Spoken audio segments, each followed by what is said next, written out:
they have to choose their branch. They have to preference, they have to interview. Give some tools that they can add to their toolkit for that interview and just choosing their branch altogether. What advice would you give that ROTC cadet? Sure. I would say, I think twofold. One would be to do your research, right? I mean, there are plenty of videos and resources. I mean, literally just like this, that can kind of talk to some of the expectations and kind of what the day to day life could potentially look like for you. Um, and the other thing I would say would just go with your gut, right? A lot of different people are going to tell you a lot of different things. And at the end of the day, you have to make the best decision for you. Um, Prime example, I was in college, I was a finance and accounting double major. So when it came time, when Cadet Command was talking about branches, obviously the finance major pinged for like, hey, finance core, like number one option. Um, I knew that that's just not what I wanted to do in the Army. Um, and I had a whole bunch of people telling me how cool or how unique of an opportunity the finance core would be. Now, no knock on the finance core. In my current job, I work with them a ton. Great people. They do some pretty cool things.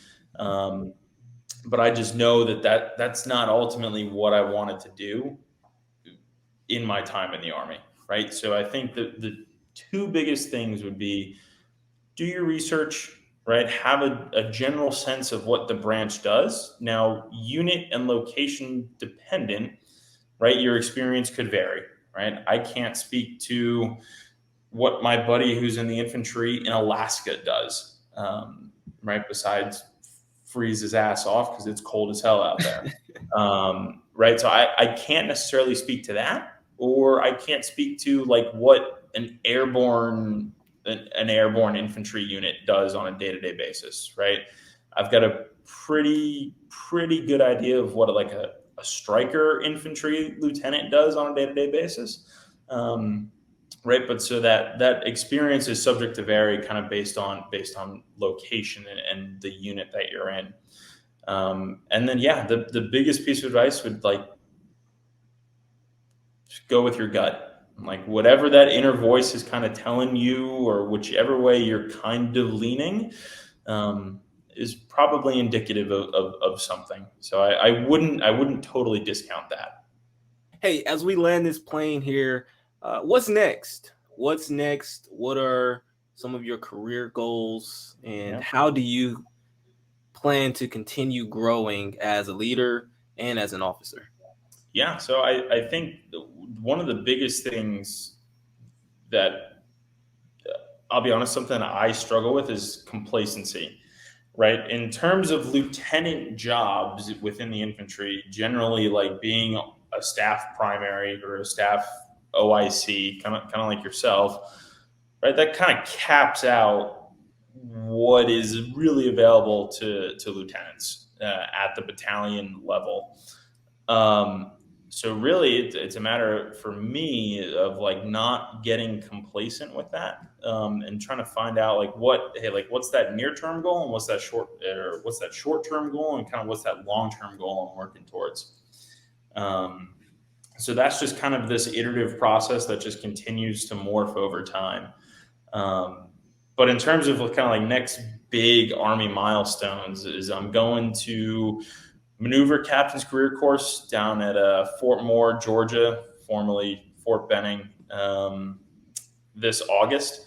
So this summer I'll be PCSing and I'll be heading back to Georgia, and then I'm trying to go to Italy next. I'm trying to go to the 173rd. I loved my time over in Europe. It's been awesome. Um, and I mean, we've got some guys that have come from the 173rd and they speak super highly of it. So it'd be a pretty unique look for me to go from a striker unit, which is all these big giant vehicles, to an airborne unit. I think that would be pretty fun, pretty cool. Plus, you can't go wrong with living in Italy and eating all that pasta. So, one of my favorite places.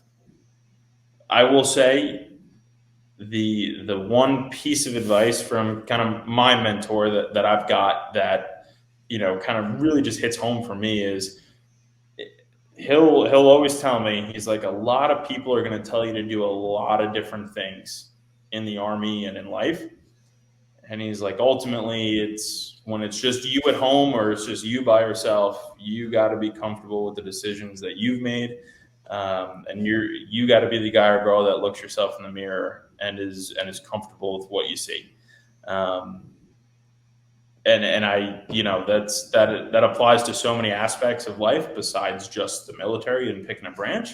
But I kind of internalize that as like, hey, if you got a goal out there that people are telling you, ooh, maybe that's a little bit too hard or too intense or too much, go for it. You'll surprise yourself with what you can accomplish. I think that would really be my parting shot, Chris.